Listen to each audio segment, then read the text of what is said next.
what the content is, but all I know is this is his stage, and he can rock it. So all right. Good morning, everybody. Good morning. Good morning, everybody. Good morning. Come on, man. All right, so as Talal said, I spent almost 11 years, just like you, slinging cars. Okay? So what I'm about to tell you today, and anything that comes out of my mouth, is not from some guru or somebody at Reddit or somebody that's coming in and teach it. Okay? I was you. I sat right there. I grinded. I hustled. I was the guy who looked at the board every month and said, how can I get 25 out? Okay? So I worked at two different dealerships, two Hyundai dealerships. The only reason I left the first one is because me and my family went to the beach, and they had a Hyundai dealership right there at the beach. And I was like, what the hell are we doing living in the middle of the hottest state, Florida, okay, when I could be selling cars right here? So I walked in that dealership on vacation and said, hey, I'm thinking about transferring. Do you need anybody? The guy was like, we're all good. Our sales floor is fine. I said, okay, well, here's my employee number. Here's my phone number. Give me a call. I'm going back to the beach. Within 20 minutes, that guy called me and said, do you want to come in for an interview? Right? So the reason why is because he looked me up in the system and he found out, oh, man, I need this guy on my team. He's coming in. He's falling into my lap, basically.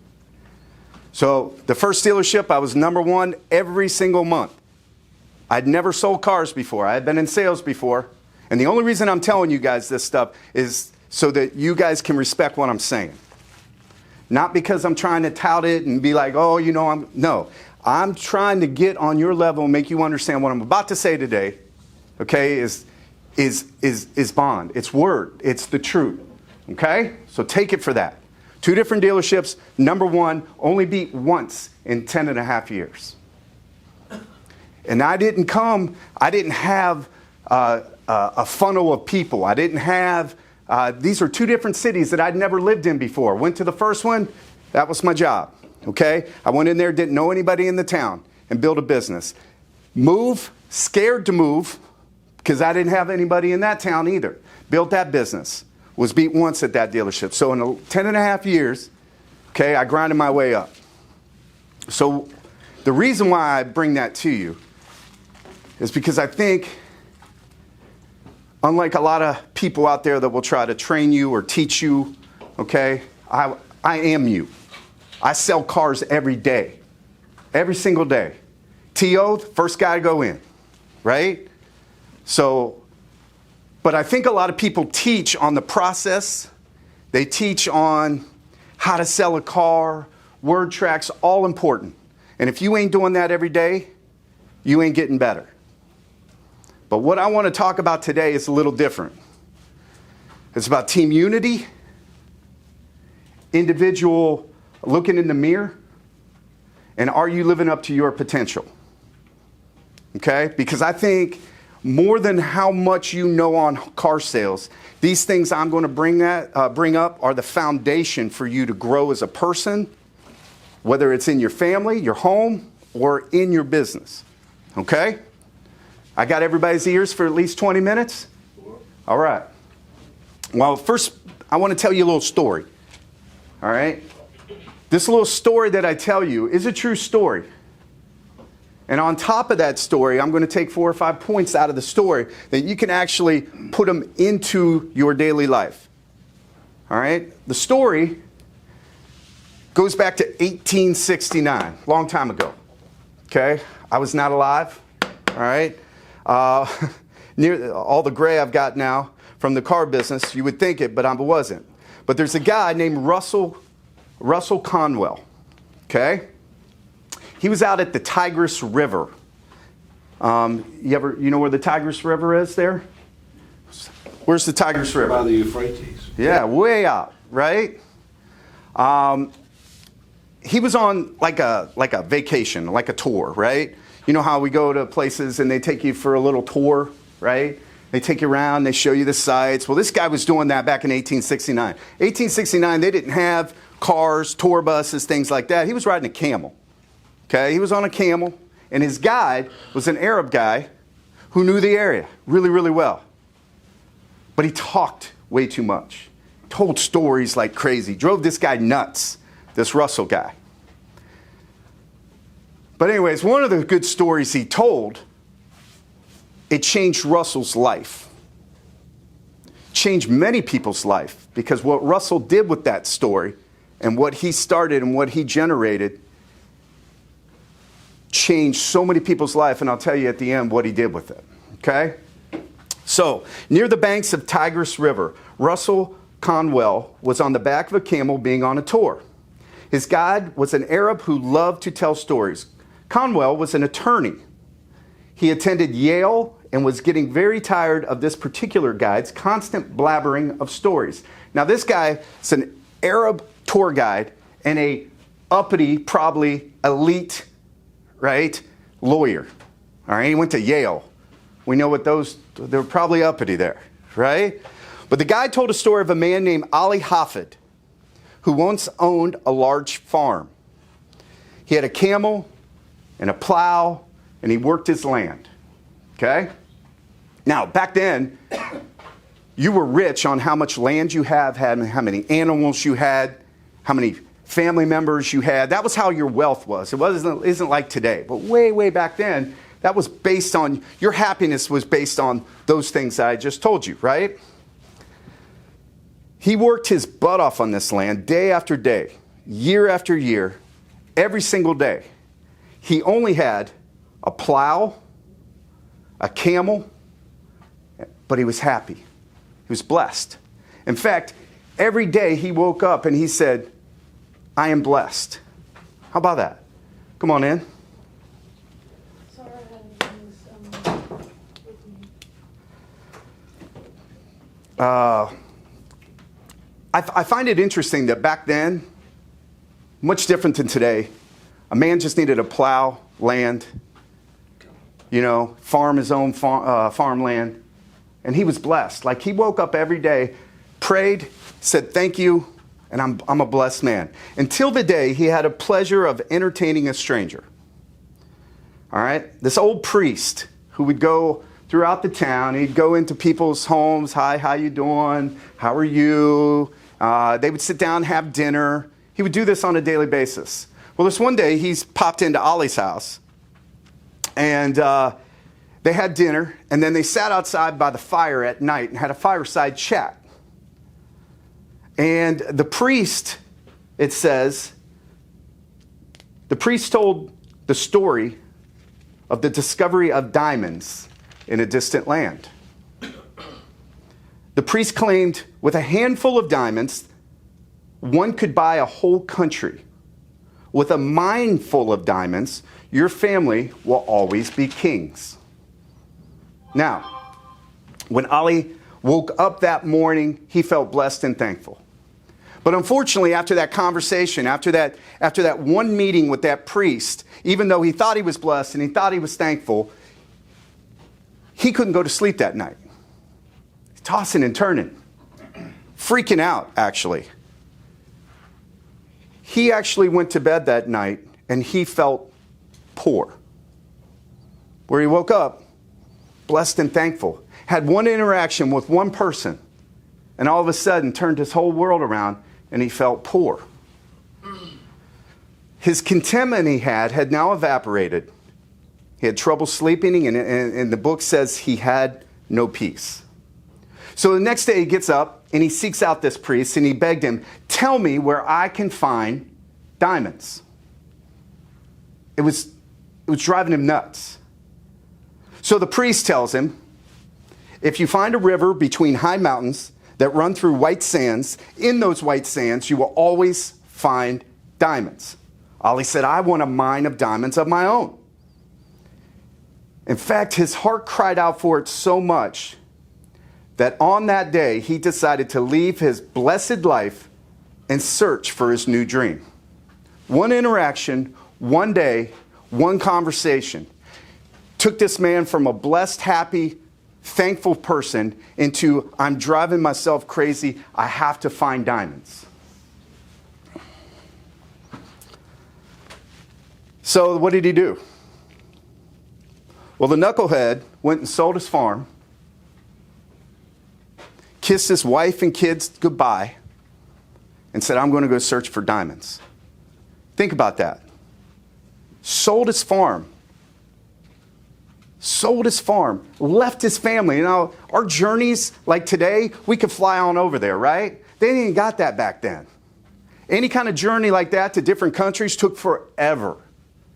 They had to go boat, right? I can't imagine how long it took him, right? But he knew he wasn't going to be home for a while, so he kissed his wife, kissed his son, said goodbye, sold his farm. His family's like, what do we do here?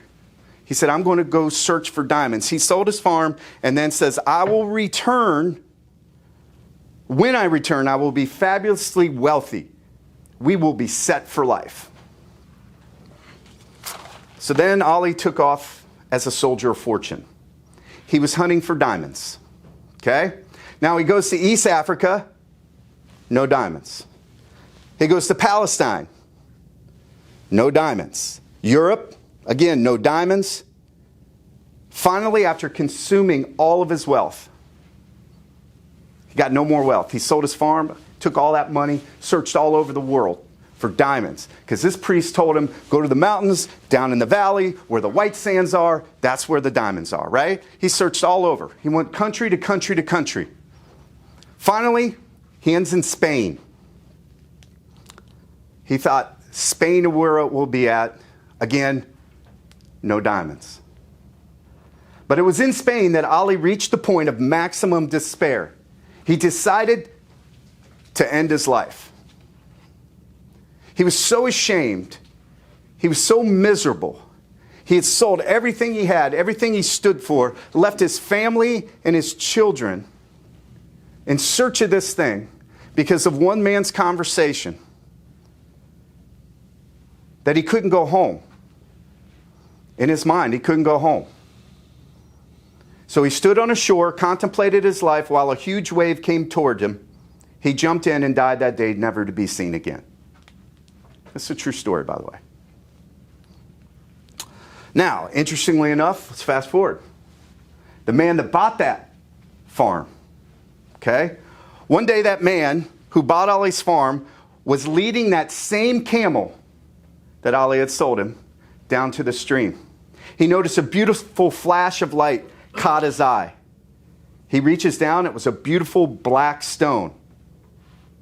So he picked it up, took it to the house, put it on the mantle as a decoration. He didn't know what it was, but it was beautiful. It was glimmering. It was huge.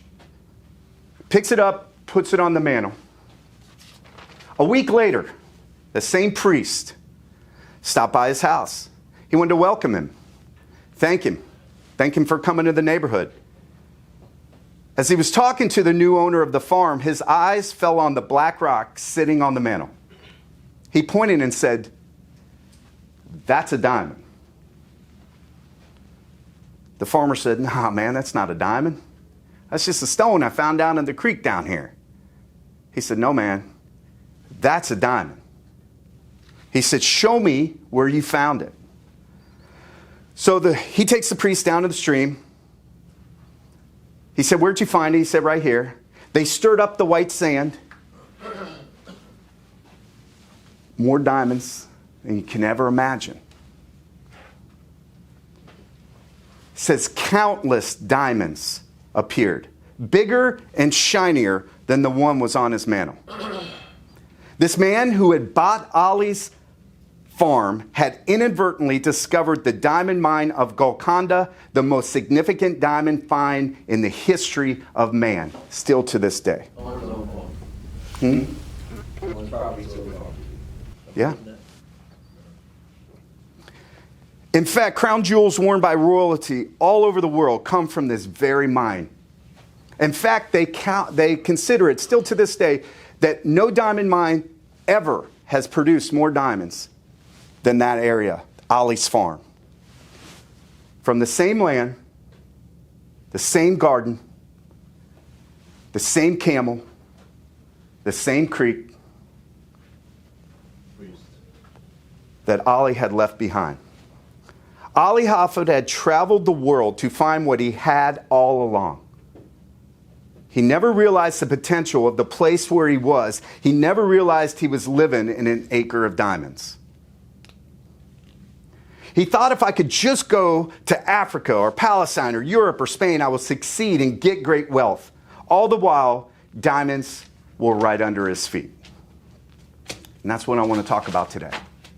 I told you that story because that story, you can take things out of that story and put them right into your life, right into your sales career, right into your personal life. Every story, you've got to take something out of and put yourself in it. How can that better my life? When I read things, my mind just starts popping off, right? Just starts popping off.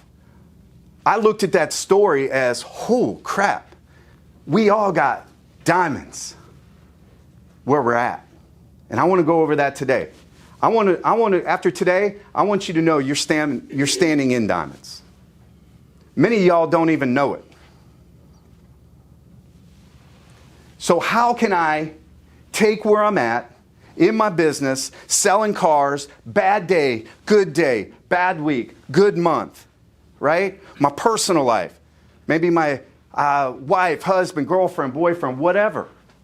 How can I take that and not look at it the wrong way, but look at it as if worked the right way? This is diamonds. Number one. Oh, man. Come on, you guys. Gotta get some pens in here. There we go. Stay away from negative people. And are you the negative person? Usually when in my trainings, every single day, 8:30 in the morning, we train. My meetings are not, hey, how many cars you got for today? Come in, slam the door, yelling at you. You guys suck. That happens in the car business. Okay? It does. No, I believe in your trainings, you should be learning, growing, being put in situations where you're feeling pressure. Because under those pressure systems, we role play every day. I'm pointing around the room. Boom, I give you an objection. You got to nail it. Why? Because when you get put in those situations, man, you got to be ready. You can't be, let me go ask my manager. Telling you what, you're dead in the water if you are. And if that's you, then you need to be spending every day, every single day, grinding, learning how to become better. You got to look at this as a profession, man. This is your career. This ain't a job. It's your career. And if I go around the room and I point at you and I give you an objection and you, what do you think you're going to do when you're in front of this customer? If I can put you, diamonds are made when? Under pressure. Yes, under pressure and extreme heat. And if I can do that every single morning with you and you pass it, what are you going to do when you're a customer? It's going to be easy, man. It's going to be easy, right? The problem is I wrote on here, stay away from negative people. We go back to that story. That priest, we surround ourselves sometimes with people that don't know what the hell they're talking about. This guy didn't know how to find diamonds. He told this guy, go out high mountains down in a valley where white sand is. We listen to these people. They're around us. They surround us. We work with them. They have a bad day, have a bad customer, have a bad interaction with their manager. They get a bad, tough situation at home. What do? They bring everybody in it. Got to suck all y'all in my bad stuff, right? Why? Because I feel better in that situation. If you're down there with me, I'm going to tell you what, number one thing on kill a dealership is the culture of the store. Number one. Kill it. I don't care how good all of y'all are at sales. If we ain't all rowing the boat, we in trouble. And we got to be rowing the boat the right way. So when you get that negative person around you, I know they had a bad moment. What I teach my people to do is say, if they have a bad moment, try to lift them out. If you can't lift them out, get lost. So I'm going to tell you what, they ain't going to bring anything good to you at that moment. You get it? You get what I'm saying? You have a bad day. You have a bad customer. What do you want to do? You want to come bitch to me. We're going to stand over here. We're going to bitch for 15 minutes about it. That's going to lead into me bitching to you about something that Talal did to me, right? And now we just wasted 30, 45 minutes. And we're both in a funk, and we're both blacked out. How are we going to go sell a car? Let me ask you a question. Are you that negative person? Are you that person that's ruining the camaraderie? Right? We need positivity. We need good energy. The core of the business, any business, is the energy in there. Right? If you allow that, if you help it by putting a little gasoline on it, your whole dealership, whether you believe it or not, you might not know it because it's a slow erosion. Okay? Pretty soon, that beach keeps eroding. Next thing you know, the waves are in your backyard. And you go 200 cars, 180, 160, 150, 130, 110, 100. You don't even know what happened. A year later, you're looking at it like, what the hell happened? And I'm going to tell you what happened. We let the negativity, just like Ollie did. He was blessed. He was thankful. He was happy. But he let one person get in his head, tell him about something who didn't even know how to find it. And he changed his whole life. I'm going to tell you what, if you have negative people in your room, I don't care what you do with them. I don't allow it. It's one of my rules, no negativity. If you have it and I can't coach you out of it, you're gone. Period. End of sentence. I don't care. I had to let go. Somebody sold 37 cars one month. He was infecting our team. I cared about this man. I put a lot of energy into him. The problem is he wouldn't take correction after a certain time. And I corrected him and I sent him home because of how he spoke to people. So he never came back. My team is better for it now. My team is better for it. Why? Because they saw me stand up to it, me not allow it, and then secondly, he didn't come back and infect the team no more. That's important. For managers in here, it's important. You have to stand your ground on that. But secondly, you as salespeople, you run your floor. You don't allow it. Come on, man. Come on, get out of that. Get out of that. That's what you need to say to them. Get out of that. Come on, we got to be rowing this boat. I need you to help me row this boat. And if you are that negative person today, I ask you to take a look in the mirror. Take a look in the mirror, a true look in the mirror. Not one that looks in the mirror and doesn't look back at you, but one that looks back at you and says, I'm going to change things today. I'm not going to be that person no more. I don't even know if any of y'all are. But I'm just telling you what I see at every business. This happens. Number 2.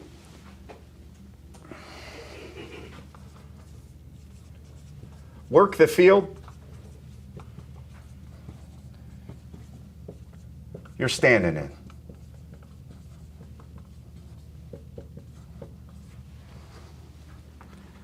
Old Ollie, man, he was a billionaire.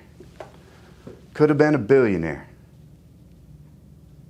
If he would have just worked the field he was standing in. But here's what happens a lot of times in our business. Maybe every business, but I've been in this business so long that that's the only business I know, okay? We hear the grass is greener everywhere else, don't we?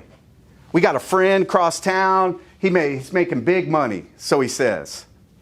Right? Oh, man, they're doing this, they're doing this. And what happens? We make decisions, and we might leave our acre of diamonds to go chase a dream of acre of diamonds because some guy told us that. Then we get over there, and we find out the grass is always greener where you water it.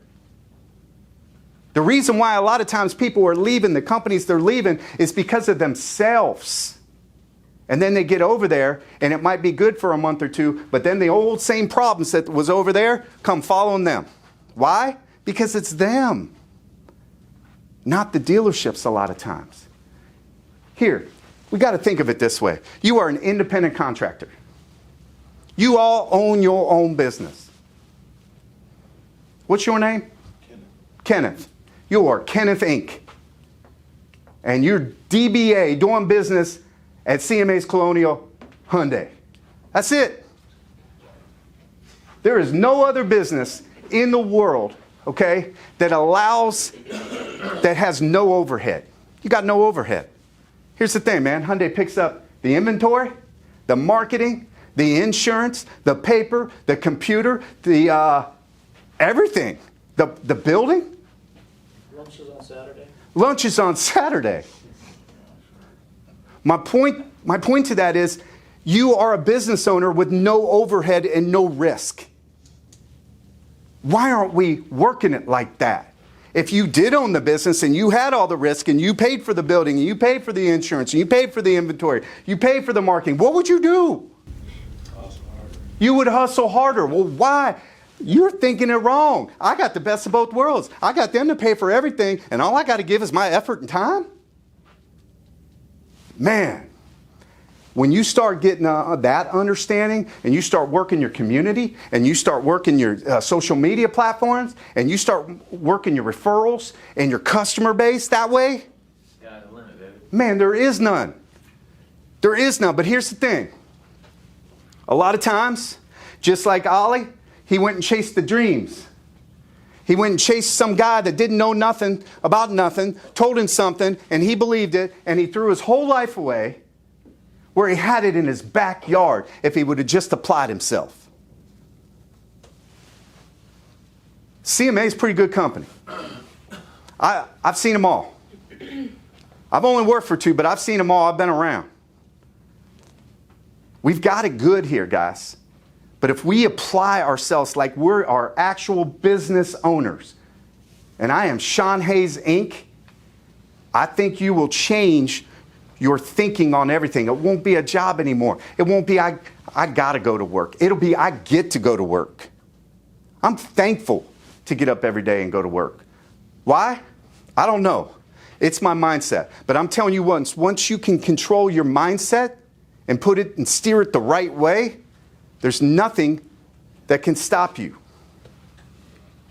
Is anybody in here looking for management one day? Okay, 1, 2. 2 people in your room. Okay. Those people, how high do you want to go? Where do you want to go? Huh? GM. Okay. That's great. There's certain things that we have to do as people to get there. There's going to be many sacrifices in your life that you're going to have to look at. And if for those of you that are just working to grind and be salesmen, we have places for you. But I'm going to tell you what, you better set some goals in place. If you, a salesman without goals, true goals, not only goals, but a plan to get to those goals, they're going to peter out, man. There'll be 15 cars one month, 10 cars the next, 20 cars, 12. Because there's nothing there. It's just I'm going to work, man. And if I have a great couple days, great. But like a goal with a plan to get there every single day. Like I ask around the room, we don't go to the next month until you tell me how you're going to get to the goals. We have certain goals. Hey, what's your goal? Okay? I want to sell more cars. No, that ain't it. What do you want to do? I want to pay off debt. How much is your debt? You write it up top. Okay, how much is your bills? Okay, write that. Okay, how many cars do you need to sell to get that? I don't know. We need to find that out. You get what I'm saying? Because saying I need to sell 20 cars, but you not knowing your closing percentage, how are you going to get to 20 cars and how many you know how many people to talk to if you don't know your closing percentage? You get what I'm saying? Foundation. You got to have it. You got to understand it. I got off on task there. Sorry about that. Just understand you're an independent contractor. Number 3, I hope this one doesn't hit you too hard.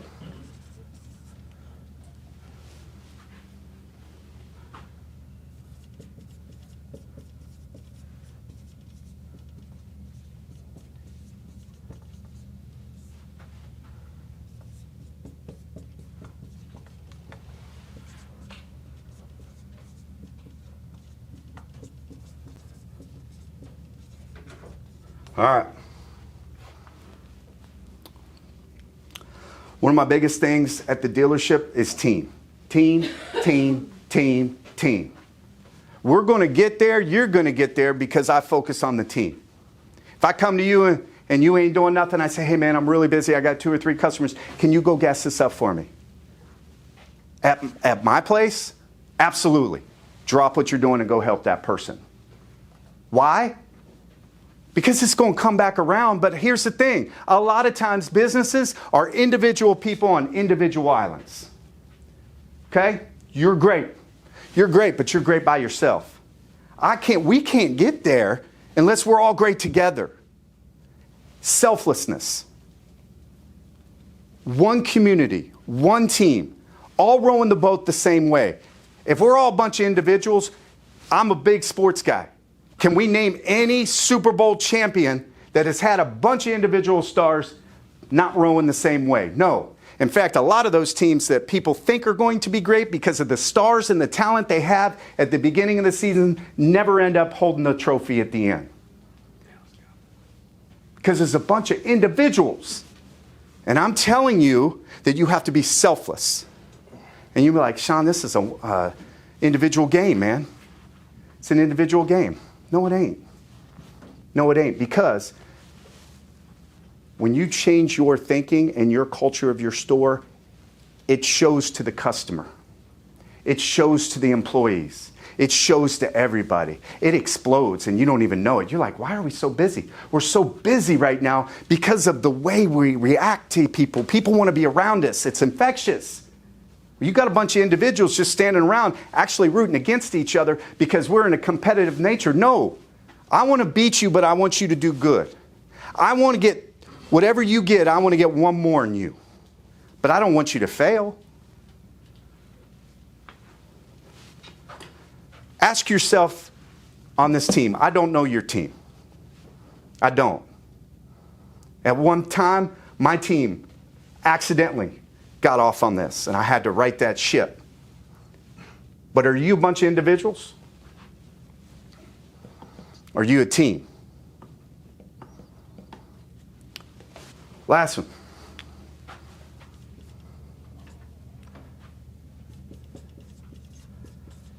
How do you handle adversity?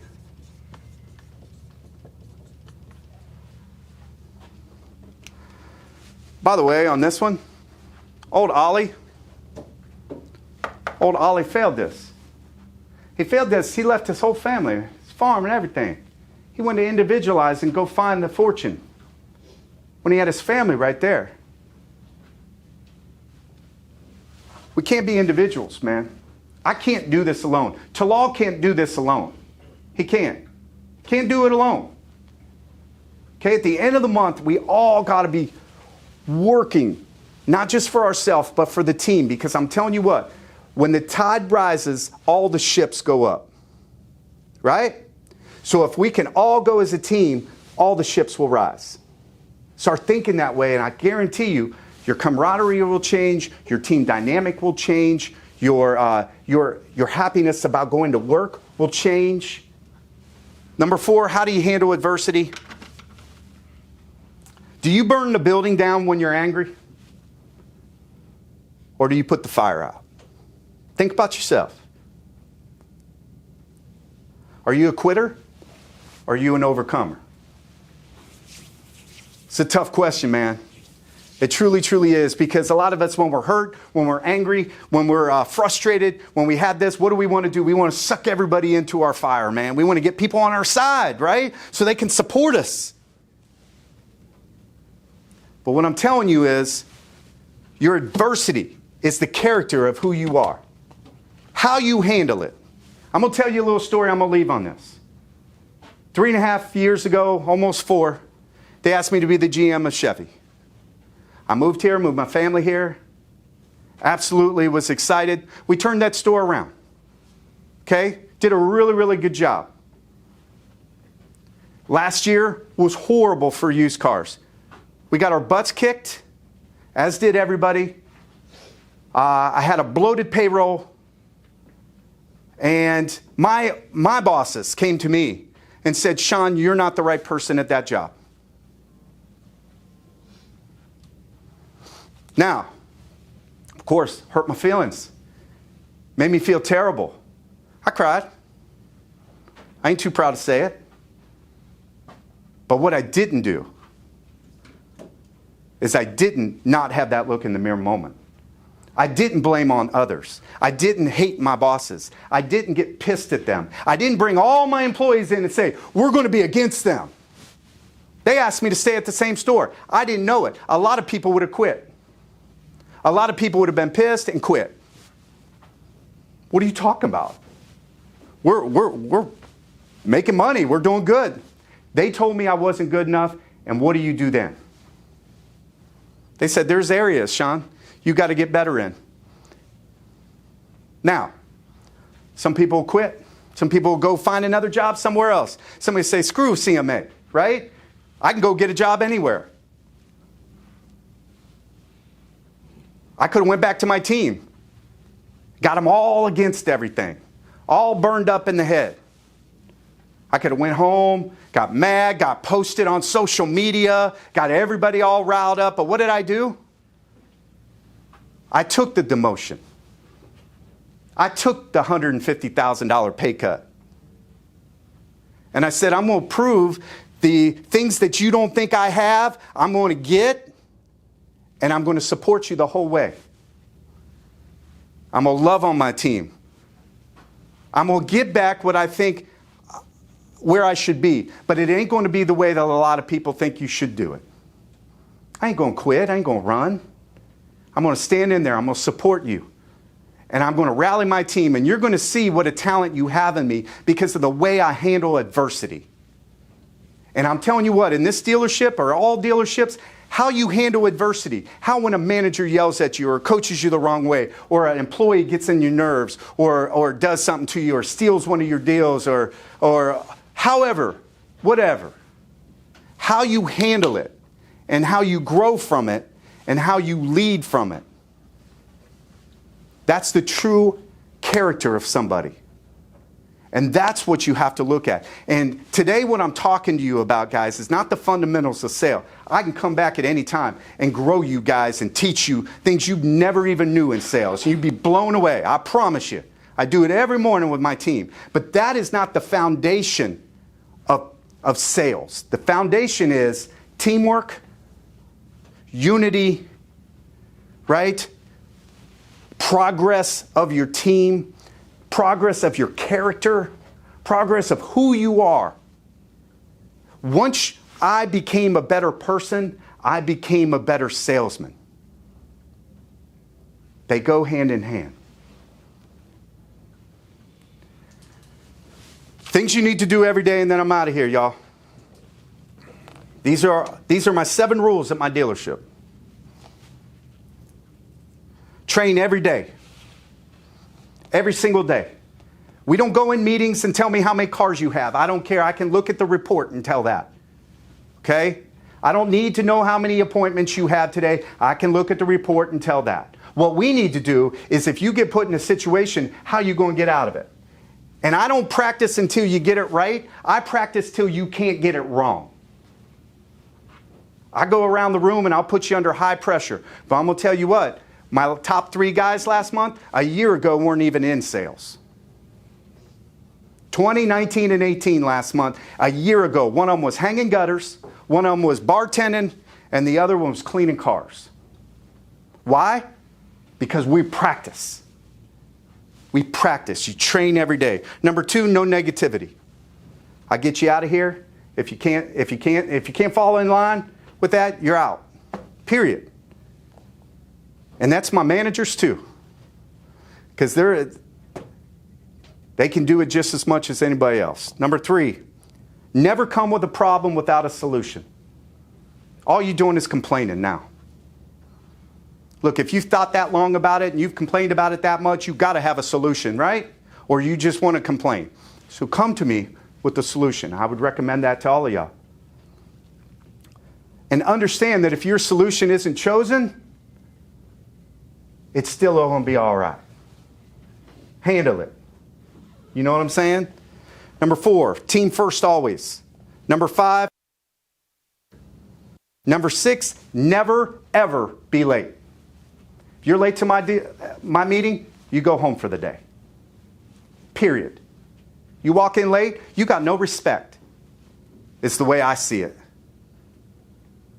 If I set a certain time, we've worked here for how long, and you come in late, that just means you're not respecting the team or how I feel about something. So you go home for the day. The last one is have fun. Man, this business has been great to my family and for myself.